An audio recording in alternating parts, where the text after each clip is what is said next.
Hi everybody and welcome back to We Are House of Medics. I know you haven't seen me in a while. I'm usually on here every other week, but I haven't been in ages. So good to see everybody. Hope everybody is alive and well. So joined with me today, I have Daniel and Z. I'll leave you guys to do a brief introduction for anybody that might be watching us. So ladies first, Z.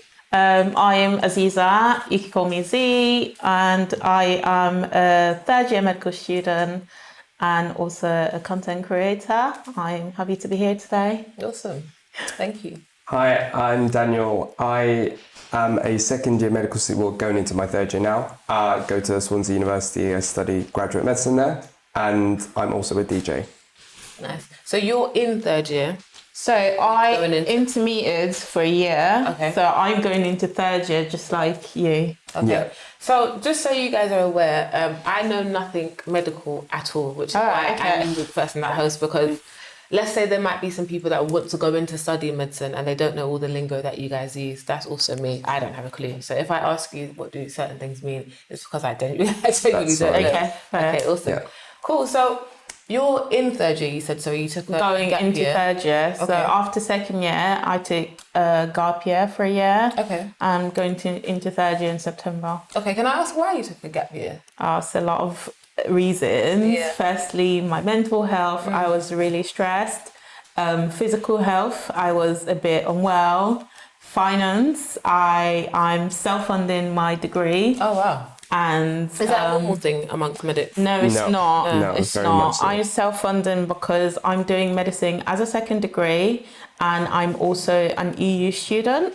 Okay. So if I wasn't a UK student, I would have gotten the maintenance loan. But because I was considered an EU student, I wasn't entitled to neither the maintenance loan or the tuition fee loan, so I couldn't get anything. But actually, I got it now for third year.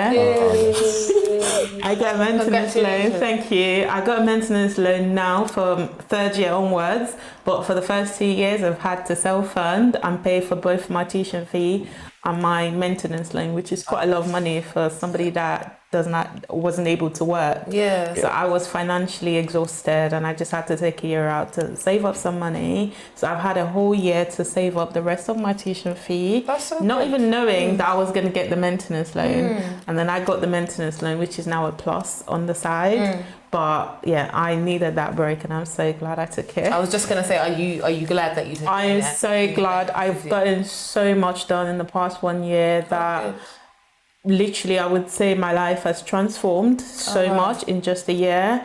And that's why I would always encourage people that sometimes if you want to take a break, like when I was taking a break, I felt like my life was ending. I felt like I was missing out on my progress in medical school, but in fact it was actually the break I needed in my life. And indeed, I'm so glad I took it. Well done. Congratulations. Yeah, So thanks. talk to me about why medicine, because you're a DJ as well. Yeah. How did you get into becoming or studying the field that you're in now? Well, I think I always kind of was interested in medicine. So at school, I applied for medicine when I was 18. But before that, when you was a bit younger, Right, did okay. you like always playing around take it with out. Let's take it potions? out. Like, My mum's a doctor, okay. so that's probably the biggest link I would say. I don't have any cliche like I was always like playing around, but I was always interested in science. Okay. So I always kind of knew I was either going to do something with science or maths, and then in school I kind of narrowed it down to science. I wanted to do medicine. I applied, didn't get an offer from the 4 universities I applied to. okay. So I went into biomed, did that at King's, and then after I did biomed, I wasn't sure if I wanted to do medicine. So what does biomed mean that you can then go and So study? Or biomed is quite a general term that encompasses a lot of medical sciences. So it could be biochemistry, pharmacology, genetics, immunology, and I don't know what any of this I What's immunology? it's to do with like how cell repair, The immune system. yeah, immune basically. system basically. Okay. Yeah. Okay. So yeah, I did a bit of everything during that degree, and it was almost too broad, because afterwards I came out thinking like I don't know what I want to be, and I didn't know if I wanted to do medicine. So the easiest thing to do when you don't really want to work yet and you don't know what you want to do is do another degree. So I did a master's. Nice. Went to UCL, did a master's. What was the master's in?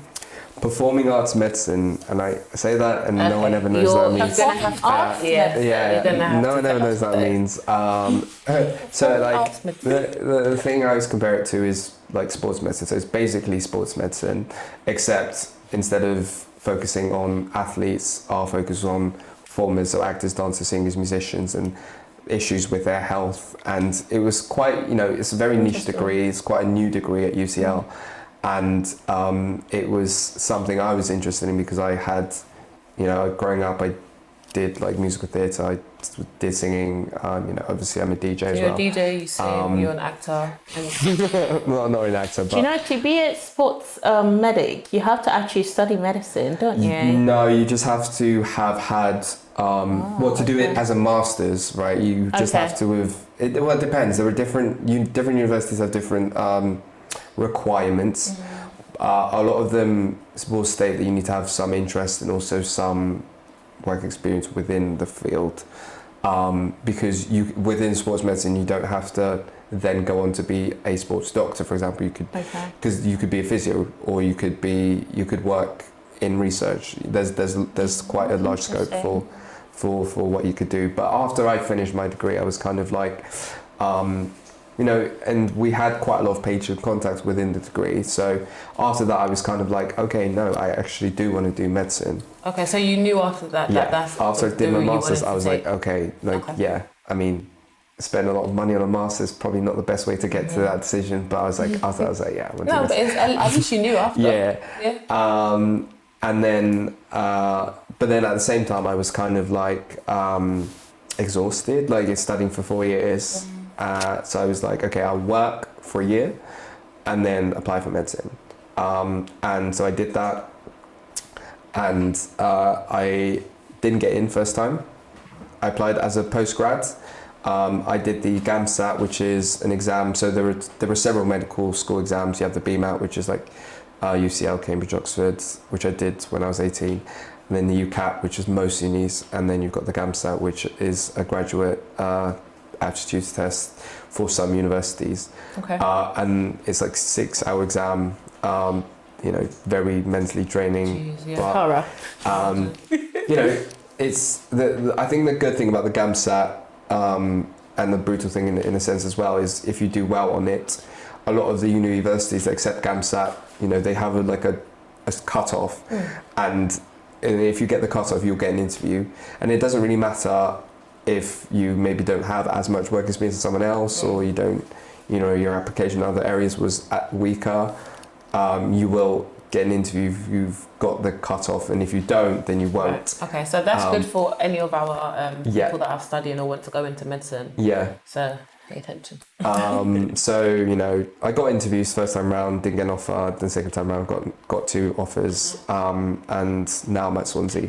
Lovely. Yeah. Awesome. Okay. And Z, why medicine? Do you have any family members that are within medicine? No, I'm the first healthcare professional in my family, even though my younger ones are now following the path. I went into nursing first, so my first degree is in nursing. And I did nursing because my parents wanted me to do nursing, not because I really wanted nursing. But I fell in love with nursing whilst doing it, and then I decided to complete the degree, and I was enjoying it, and I was looking forward to being an amazing nurse and everything. And then in my final year as a student nurse, I started to get really advanced placements like ITU placements, theatres, and just watching doctors do really intense things. And then I started to fall in love, and the curiosity just started from there, because I was just so fascinated by the work of the doctors and their knowledge especially.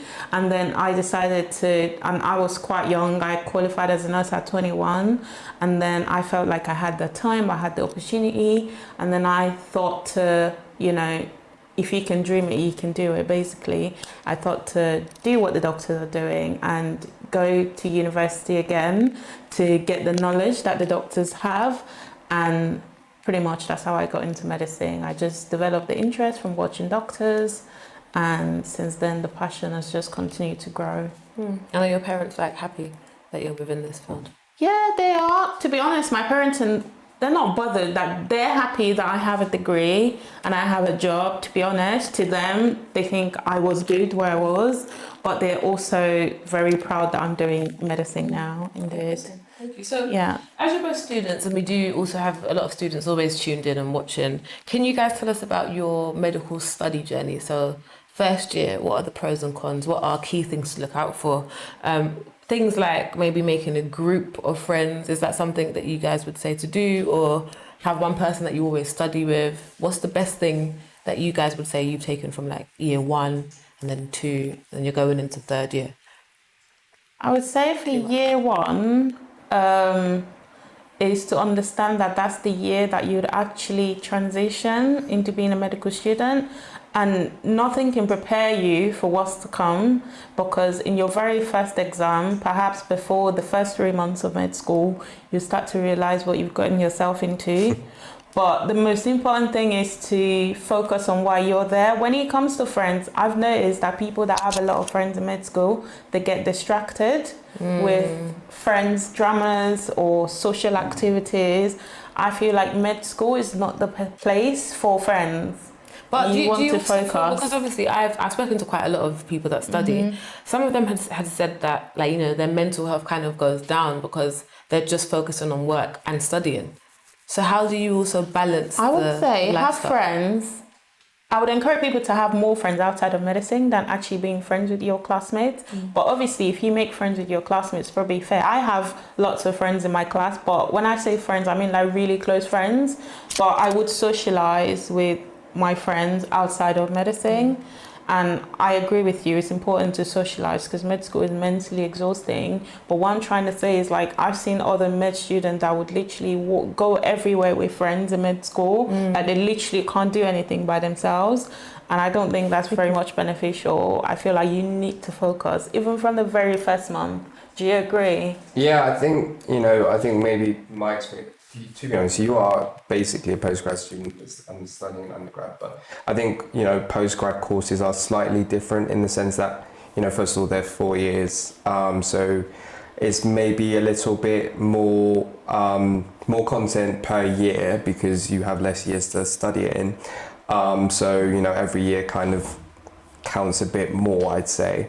I think my tips from first year, it's interesting because, you know, Swansea's a smaller course. There's only 100 people in my course. So compared to some other universities where you have like 400, 500 students, everyone probably knows, by the end of the year, everyone knows each other, or you know most people, even if you're not friends. And it's probably, I personally like it. I think it's a good atmosphere to learn.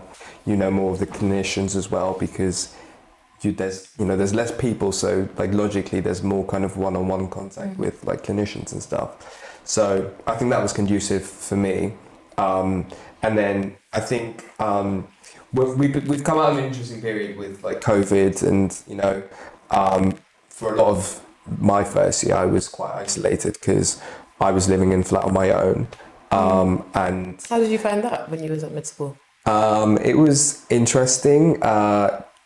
You know, like I'm quite an independent person. So I live in a 2-bed flat, and now I have a flatmate. But at the time in first year, for most of the year, I was on my own. But you know, I didn't actually like it. I'm quite an independent person, but I also still enjoy interacting with people. And like I think with COVID, you were almost forced not to interact with people, which, you know, Exactly. like having the choice of like going home after a day out and like spending some time on my own, I like that. But then having to always be like by myself, it was a bit much mentally. So I'm quite happy that we're not in lockdowns anymore. Okay. So just want to steer just slightly back to like your second year. So after you done your first year, and obviously you found some of your group of friends, and then you focused on just decided to just pay attention to your studies, taking that now to your second year, what are the pros and cons? And again, it's because of the students that are watching that we're asking these questions, Yeah. so they know what to expect when they study.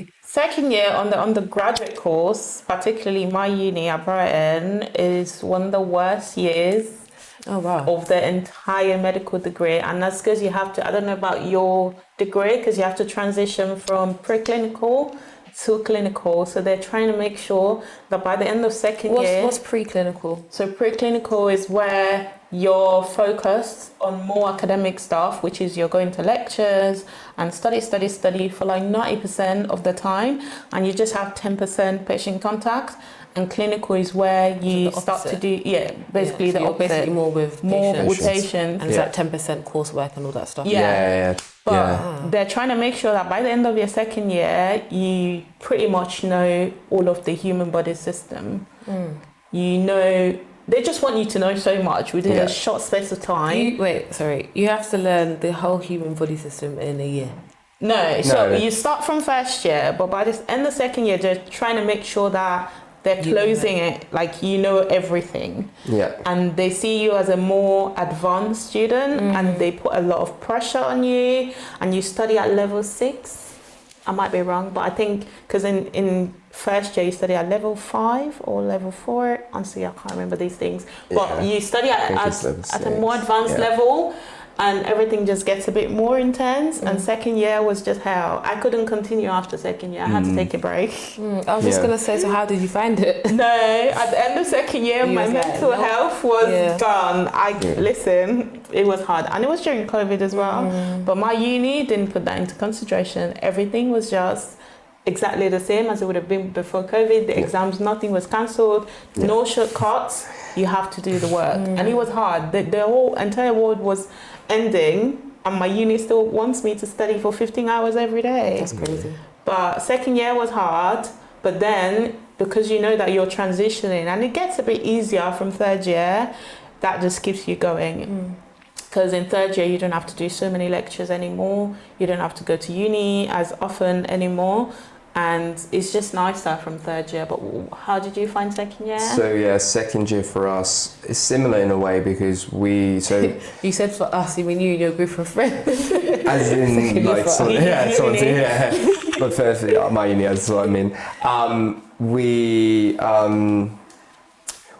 So similarly, like lecture wise, next year we have I think 4 teaching weeks, and then other than that we're just on placement.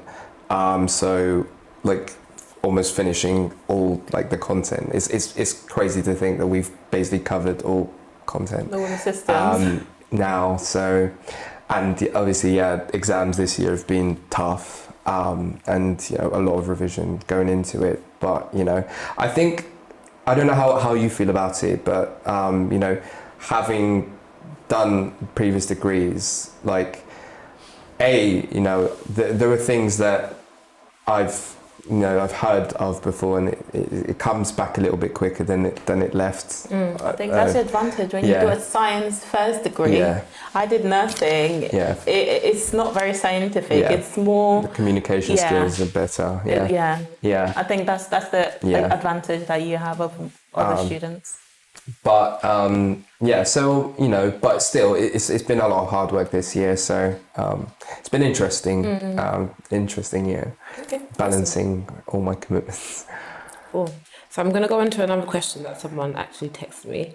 It says this week they announced that from 2023 you'll be able to become a doctor by apprenticeship. Oh, that's interesting. What was that? Oh, so this week they announced that from 2023 you'll be able to become a doctor by apprenticeship. So you won't have to go to uni, but you can do an apprenticeship to become a doctor. So what have you heard the opinions on that? I don't understand how that's going to work. Me neither. I don't. So I could become a doctor after I do the apprenticeship. Because what will the entry standard be for the apprenticeship? And then how is that different to going to med school? Well, they said the universities and the employers will have to decide. And I don't know what that means. I don't know what that means. Set yet. But also, I feel like I go to medical school full time, and I still feel like I don't know everything there is to know. Would you agree? Thing. I think. So imagine someone doing it as a side thing, pretty much. I don't know. My issue is these, and it's interesting because we have, we as a med school, we have quite a flexible curriculum. So next year, we're on placement most of the time, but there was an option of doing this thing called PCA, which is Primary Care Academy, where students are just with GPs, like basically the whole year, and then they have to organise their hospital teaching around that. But it's kind of centred around, you know, being with a GP and, you know, learning in GP practice. And a lot of students that have gone through the Primary Care Academy and graduated now have said that they found it useful in terms of their clinical knowledge and stuff like that. So I guess in that sense, maybe that's a similar sort of idea behind this apprenticeship thing. But I just don't know how, because there's so much learning that goes into studying medicine, and maybe I just don't know how they're going to organise that. Yeah. Medicine is much more than just working, because they're making it look like working and doing the placement and doing the job is more important. But you need to have the basic, you need to have the knowledge to apply it in practice, which takes a lot of study time. But wouldn't this be them studying the So they would apprenticeship? I can, you know, we don't have all this information yet, but from what I can gather, it looks like they'll be spending a lot of time at work. For example, if you're a full-time employee, you're still going to be doing your full-time hours because you're going to be getting paid as an employee whatever you'd normally earn before you started medicine. So you continue to get paid as a full-time worker, but how are you supposed to then have time to learn everything there is to learn outside of your 40 hours a week? Or because I don't think I can keep a 40 hours a week job with medicine. Even medical students on placement, we take every opportunity to leave placement to go home because there's a lot of learning to do. Every single opportunity to go to the library, you're grasping it. You want to go to the library because there's so much to do. And as med students, we're probably not even spending 40 hours on placement most of the time. But I can't imagine spending 40 hours in placement and still having to. There is so much to learn in medicine. It's unbelievable. But as I said, we don't know what the plan is yet. We don't have all the information yet. But it's not making sense to me. Yeah, I want to reserve judgment until I see more. I don't understand it. That's my kind of fundamental issue. I don't. But then if I see kind of how they want to structure it, maybe then I will agree with. It might actually turn out well, but who knows? Okay, awesome. Thank you. So we're going to quickly go to an advert, a very, very short advert, and then we'll be right back.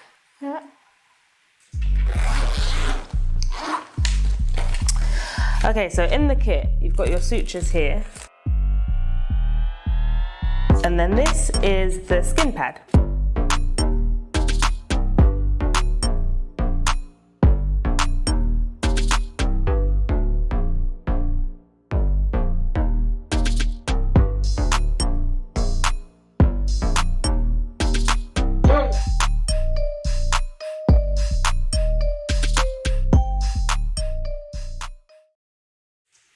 Hi guys, welcome back. So make sure you get your suture kit. You can find it anywhere along the House of Medics social media pages, Instagram, TikTok, LinkedIn as well. Just send us a message if you'd like to buy one.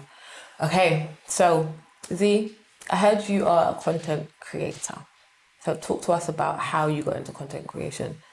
Does that mean you have loads of followers on Instagram? I'm gonna have a look now. Ish. Let's see. She has 14.3k followers. No, that's not a lot. Huh? That's a lot to I don't me. even have 2k. That's a lot have to 14. me. No, I have about 28 on TikTok, and I still think Do that's you? not a lot. Okay, I'm gonna stalk your TikTok as well.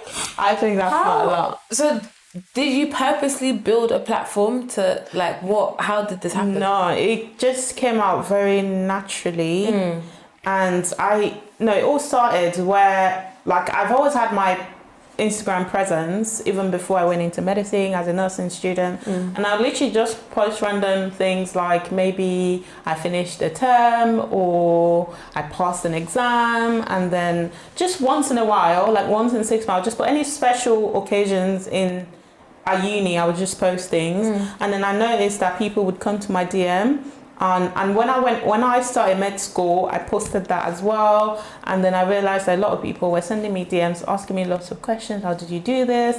Lots of comments. And I just felt like there weren't a lot of people like me available on the social media platform. Like giving advice. Yeah, giving advice and also showing people that it can be done. Because when I was in the process of transitioning, I didn't find a lot of people online that I could look up to, ask questions, or even go through their page and find information. So I felt like I had a role to do that, to educate people and just show people what my life is like as a med student, as a nurse, self-funding, and as a medical student with a work-life balance and so much more, just to show people these things, because I felt like I didn't see them anywhere else. Okay, so would you say you're open to mentoring people? Do you do that to the people? These are people DM you. I'm open. Yeah, people DM me a lot, and I've thought about opening a platform for mentoring a lot of times. But obviously, it's very time consuming, and I just felt I have enough. I have enough on my plate and I can't take that on, but that's something that I'm definitely open to. But I still do privately, like if you send me a DM, you ask me any question, I will answer you for free when I can. But obviously sometimes I get a lot of questions, like my DM is insane. But if you got 14,000 followers. If I spot your question, I feel like if you're just lucky and your question just pops in my face and I think it's reasonable and it's gonna help you, like if you ask me what grades do I need to get or anything that I think is gonna help, I will answer you when I can. But yeah, so I still do that privately. Yeah. That's amazing. Okay, thank you.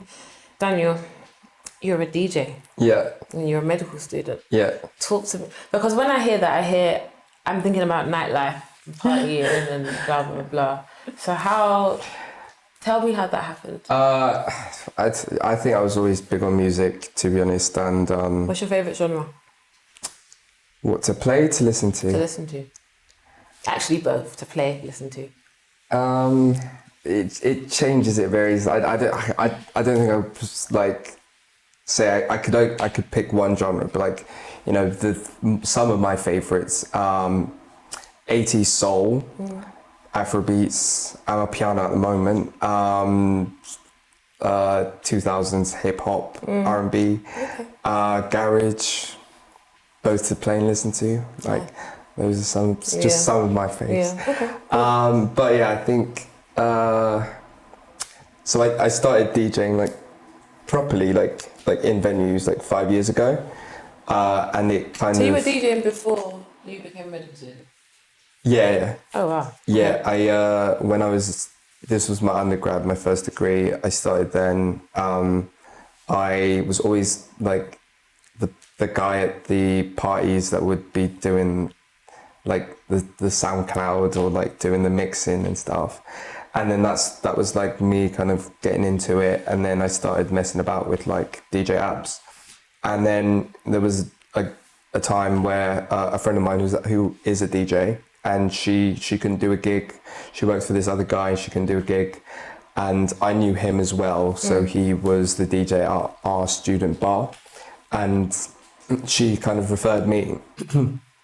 And so I you know, I was like, I don't have any equipment. She was like, I'll give you my decks. So she gave me her decks for the weekend. So I spent like 48 hours just like practicing stuff and just go out and do a set. And it went okay. And, you know, I've been working for him ever since. So, you know, I guess in a way, fake it till you make it. Yeah, I think, you know, you've got to have confidence to do things that you're interested in.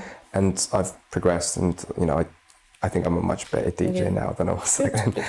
How do you do it for, sorry, do you do it for work? Like, do you do it for a living? Or, I mean, so when I was at King's and when I was at UCL, I did it alongside studying. And then when I was working for 2 years, I was working as an account manager for a digital marketing agency.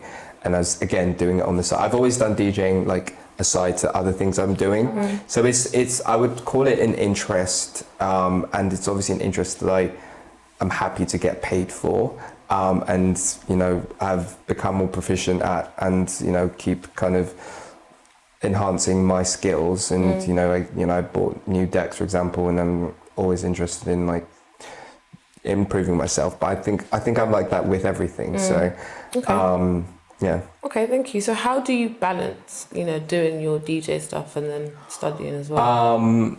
So I just make time to. So I mean, for me at the moment, like to be completely honest, it's a source of income, and I need the money sometimes more than other times. So it's kind of balancing when I can. Yeah. I DJ mainly in London. Obviously, I don't study in London, and so I have to be able to come to London and be able to do the gigs when I'm here. And I'm quite fortunate because I work for an agency now, and the guy who was the guy I'd worked for initially 5 years ago, he we have quite a good relationship, and he, I think, as he has many DJs on his roster now, but like he considers me like one The main DJ. No, but like one of the ones that he's like known for a long time, and I've built up very much goodwill. So like I could message him on a Monday to be like, oh, I'm free this weekend, and I'll get a few gigs. That's really good. Yeah. That's interesting. I didn't know DJs have agencies as well. Yeah. Very interesting. Okay. So we're going to begin to round up, but I just wanted you guys to maybe say something to motivate or advise any of the younger people that are watching and that want to go into studying. Do you have any tips, tricks, or anything for them? I'll let you go first, Zee. I'd say believe in yourself, believe that you can do it. If you want to study medicine, you need to first believe that you look like a doctor and you have the potential, and you can absolutely be anything and everything that you want to be, regardless of your background, where you're coming from. If I go deep into my background, I do not in any way, shape or form fit into being a doctor. So believe in yourself and just go for it. Honestly, you've got it. Awesome. Yeah, I think for everyone, for me, I have a long history before medicine, so I think you've got to trust the process and the journey that goes in towards becoming a doctor, and you've got to just know what you're passionate about and try and achieve whatever you feel like you can, and everyone can achieve as much as they kind of aim for, I believe. So, aim high. Awesome. Yeah, thank you. Lovely. So we're just going to answer some of the questions on YouTube. And guys, please do continue to send your question in and make sure you hit the like button as well. So Nana asks, where did you do your placement? Was that for me? Yeah. Oh, so where did he do his placement? Was that this year? I think so this year it's quite good because Swansea has quite a lot of early patient contact. So I've friends from some universities that in their first couple of years they barely see a patient. This year I had 10 weeks on placement. I just had a 5-week psychiatry placement, and early in the year I had a 5-week trauma and orthopedic placement. And yeah, that was. Sorry, you had a. What was it called? Trauma and orthopedics. Trauma and orthopedics. Yeah. Okay, let me try and guess what orthopedics is. Orthopedics, is it something to do with the bone? Yeah, there you go. See? Yeah, there you go. Yay! Trauma, is that usually the stuff that happens to the head? Could be. Or is trauma just a general word? It's a general term. I mean, it's usually related to orthopedics and used in reference. Okay. See, I've learned. Yeah. I learned things. Yeah. I knew orthopedics. So like if someone comes in with a road traffic incident, that you call it trauma, basically. Yeah, that's a trauma case. Yeah. Okay. Yeah. Did I answer that question? I'm not sure. Yes, you were saying where you done your placement. Yeah. So I was in Wales, by the way. So, Wales, okay. Awesome, thank you. Elias says, I had a conversation with someone saying we feel medicine should be graduate entry only. What do you guys think about that? I'd say yes and no. I'd say yes because then it will allow more medical students to be perhaps more prepared and more experienced, perhaps. But also it would limit sort of reduce the number of people that will be qualified to do medicine, which, to be honest, that's not what we need in the NHS of today. Because so many people have been doing it as an undergrad for many, many, many decades, and they've been succeeding at being good doctors and, you know, qualified professionals and doing their job absolutely well. I see no reason why medicine should be made graduate entry only, but obviously doing medicine as a mature student also brings a lot of positives, which I do agree with as a mature student myself. But I definitely don't think it should be mature students only, because I've met so many amazing, intelligent 18, 19, 20-year-old medical students. It's unbelievable. They're so smart, and I don't think they shouldn't be allowed to do medicine. From my point of view, if you wanted me to give a diplomatic answer, I would have probably said the same. But if, from my personal experience, I would say I kind of agree with it being graduate entry, because I think 18 is quite young to decide you want to do medicine. And I think... You think 18 is quite young to decide? Yeah. Do you? I personally think that, you know, as individuals, you know, we grow so much in those, you know, late teens and early 20s. And, you know, this comes purely from my own journey. Again, like similar to what he said, I have met 18-year-old medics that I'm like, wow, like you're so much more mature than I was at 18. So, you know, fair play.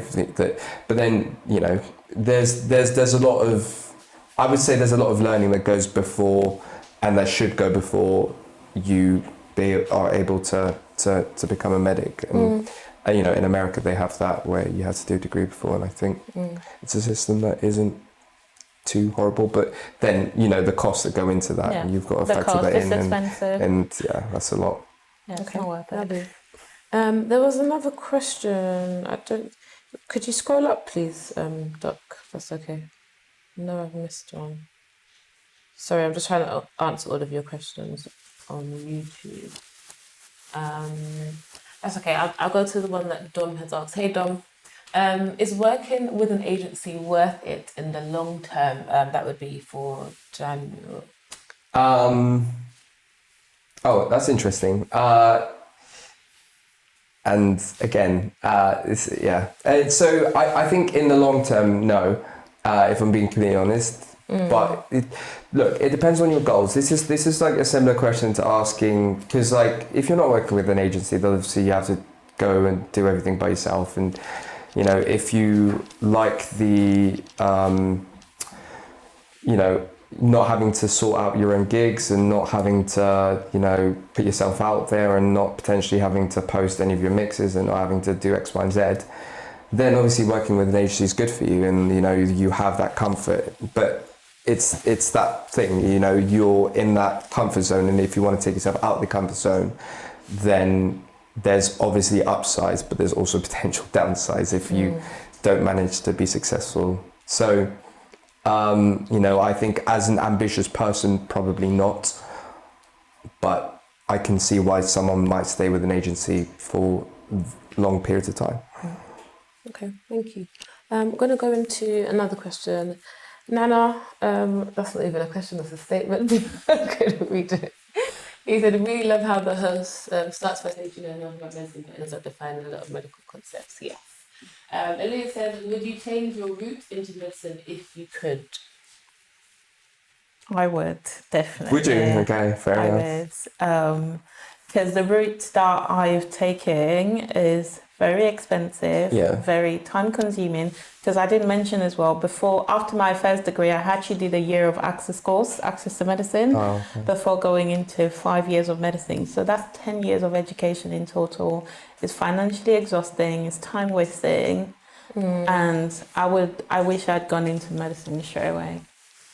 It's an interesting question, because if I could get all the benefits I had but at the time I was going into medicine, obviously I would like go in as an 18-year-old, but obviously based on where I was at 18, so I would say no, because like I don't think, you know, I think, you know, you go on your journey for a reason, and you know, for me, I think, you know, it sounds like you've had a tough journey, So, you know, I think in that context, maybe I've had it a bit easier because I've had funding throughout my medical experience. But yeah, you know, I don't really regard my bachelor's, for example, as a useful degree, but, you know, I did it, and it's helped me get to where I am. It's helped me get to where I am, so I can't complain. Okay, lovely, thank you. I'm gonna go to Dom. He's a working agency in terms of being a medical professional perspective. I do agency, so I can probably answer that. Okay. So I work as a nurse, but with agencies, and I think it's absolutely worth it, because why not? You get ×3 of what you would get working for the NHS, and it comes with the flexibility, which I absolutely need as a med student. So I think it's worth it, in my opinion. And as a doctor, if I get the opportunity, I'll probably do agency as a doctor in the future, because why not? Isn't it similar to Locum. Yeah. It's basically the same. It's basically locum. Yeah. It's usually through an agency that you get locum jobs. You can just decide when you want to work, isn't it? And it depends on your contract. So some locum contracts might be 6 months, and you know, my mum works locum at the moment, for example, and she works 3.5 days a week, and she has a longer contract. So for her, it just suits her at the time. You get like ×3 or ×5 of what you would earn on your regular NHS job. So I think it's worth it. So do you think you guys would locum? I definitely will, knowing me. I think I think you know, there are very obvious upsides to locum, but it just depends on, you know, how settled you want to be. It depends on where I'm in life, because there'll be probably periods in my life where I locum, periods where I don't locum. That's how I would put it. Okay. Yeah. Cool. Thank you. So let's go to this question. What's the oldest mature student in medical student that you know of? This is a good question, because sometimes people think that you'll go in and you'll be the oldest and they'll be like 28. No. No. So I'm 26, by the way. So I'm definitely not the oldest of my course. There's a few people that have kids that are my age, I think. So yeah, probably I don't know their age exactly, but probably 40s, 50s. Yeah, same. One of my best friends in med school, she's 48. Yeah. And she's a grandmom. Yes. So you have no excuse. Thank you. Lovely. And Eli says, can an introvert become a doctor? Sometimes I feel like I'm too shy, quiet to be a good doctor. I prefer observing, and I'm not that outspoken. Interesting. I would say I'm an introvert. I like kind of, you know, I spend a lot of time by myself. And it's interesting because people, you know, see that I DJ in X, Y, and Z, and they assume certain things. And then I speak to them and they're like, oh, you're actually quite quiet. And, you know, I don't think that is in any way a bad trait. You know, it's just a personality trait, and being a quiet person will give you other positive traits that you can take into being a good doctor. So I think you've just got to be confident. Okay. That's more important. Also, when people think about doctors, they actually just think about doctors working on the wards or in a hospital. Yeah. If you're an introvert and you become a doctor, there's so many doctor roles that don't even involve patient contact. Like maybe radiographers, pathology, radiology, microbiology. To do with the blood. I mean radiography, not radiographer. Right. Yeah. Yeah. No, more Blood. not blood, but you do you can explain it. I mean, it is. So the mainly look at Go on. So the mainly look at pathology, meaning abnormalities in the human body. So they would look at it mainly in perhaps tissues that's been removed from the body, like if they remove a breast cancer, they'll take it to the lab to analyze it. They'll examine that. Because that's an abnormality of the body. So anything to do with the abnormality of the human body is a pathology. So if I say that there's a pathology in my ankle, that it means there's a problem with the anatomy of my ankle. Okay. Yeah. Interesting, learned something else. Thank you. So, Elia, I hope that answers your question. Obviously, if you do want to speak to Daniel and Z as well, you'll have their Instagram handles, which I'm shortly going to ask them to say. I just wanted to quickly go to Karen's question. Do you think doctors in this country are underpaid? Yes, they are. Absolutely. Can I answer this question first, please? Yeah. So I'm definitely not a doctor, but I just remembered when there was COVID and they made everybody clap. So I was one of the clappers as well. Obviously, I lived with all the doctors. I was one of the clappers. But instead of them to up the wage, they made us clap for the doctors. Don't you think that's so bad? Yeah, I tried to pay my bills with the claps, but it didn't work. It didn't really work. No. Do you think anything will ever be done about people in the medical profession being underpaid? Not anytime soon, at least. What do you think needs to be done to get them to listen? Just pay them what they deserve. Simple. It's not hard. You know, the NHS is struggling just because they don't want to pay us. And we're getting smarter because life is getting more intense and more expensive. So we need to be smart. True. And so many people are getting smarter and they're moving on. The government needs to hear this. We're moving on. And if you don't upgrade, then we leave you. So, but what do you think could be done to get them to listen? The thing is, I think the NHS in as a whole is a bit of a mess, to be honest. That needs reforms. I have maybe controversial opinions on this because I don't really necessarily think the NHS should be free. I think you look at healthcare systems around the world. Sorry, did you say you don't think it should be free? Okay. You look at healthcare systems around the world that kind of function best, and I think everyone should have access to healthcare. So anyone that can't afford healthcare should get it free, obviously. But then it shouldn't be free because the thing is, the NHS is free. We still pay tax, right? And tax goes towards the NHS, but it's just there's an unknown amount that goes towards the NHS, and there's the issues with budgets because the government isn't completely transparent about what goes towards what. And this, I think, if you have a system where there's a certain amount of tax being paid towards the NHS, then it's clear, and then we can kind of, sort out. I think that's the start to sorting out kind of pay as in a global sense. Or allocating more money to the NHS. Yeah. Okay. Because the NHS is under struggling financially. And I think that's why they can't do much for the workers because they don't even have enough for the patients. Yeah. I mean, nurses haven't even. I've been seeing all these stats about nurses and how many nurses are leaving the job and how understaffed it is with nurses, and which is unbelievable because they're the main kind of ward-based staff. So And someone commented that we need to strike. Sorry, Don said to strike. I think they've done that many. Doctors can't strike like the tube driver. Oh, okay. I was saying to strike. I was going to say they've done that many times. Yeah, exactly. Can I ask why though?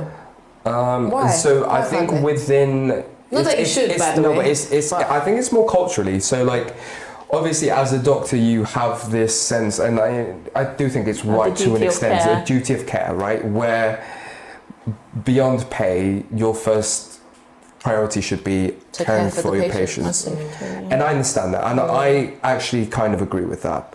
But then you can't let yourself get, run over because it's more compassion based than actually money now, isn't it? Yeah. And I get that a lot because I talk a lot about this NHS pay and why it shouldn't be accepted, and people come for me a lot saying that we're in the job to care for people and we shouldn't care about money, and I think that's just completely how do you wrong. live if you don't? I think the issue with it goes beyond just pay. It goes, understaffing is a big issue, and when you think about why it's understaffed is because it goes back to pay, and then it goes to, and then with understaffing you have issues like poor patient care and poor patient outcomes. Cycle, isn't it? So it's a really vicious cycle, and that's what people don't understand. Like it's not just about we just want to be paid more. I mean, it's almost like we need to be paid more to make sure that the system functions properly. And I think another thing is you can't give out what you don't have. So if I'm not healthy, if I'm not for example, if I can't afford to pay for my gym membership and I become unhealthy, if I'm not mentally stable because I haven't been able to afford the holidays that I want, the food that I want, the house, perhaps even afford to pay for electricity to live in a warm house, then how can I come to the hospital to give quality care and give love and give happiness and help people's mental health when my mental health is falling apart? It just doesn't make sense. And I think people need to stop being shy to talk about the pay in the NHS, because it is just ridiculous and we need to talk about it. Yeah. Good answer. Okay, lovely. Thank you for your question, Dom. If you do have any more questions, quickly send them in and I'll try my best to answer them for you. So we're going to begin to round up. I really would love if you guys could tell everybody your social medias, and are people welcome to reach out to you? I know people reach out to you. Are people welcome to reach out to you and ask any questions? Yeah. My Insta handle, which is probably what I use the most, I'm not on TikTok, is Abarshi. Is my last name, Abarshi. So at Abarshi. That's it. Thank you. Yeah, my Instagram and TikTok is Zeemed, which is ZEEMED _. So it's the same as my Instagram and TikTok. Awesome, thank you. And our website is houseofmedics.org. Our Instagram and TikTok is We Are House of Medics, and our Twitter and LinkedIn is House of Medics. We also have a Telegram group, so if you do want to join, just send us a DM on Instagram. We also have a really, really exciting rooftop summer party coming in a couple of months as well. So keep your eyes peeled. Make sure you're following us on all social media handles, and I hopefully see you guys again soon. Thank you both. Really amazing. Bye, everyone. Talk, Thank you. See you guys soon. Take care. Bye. Bye.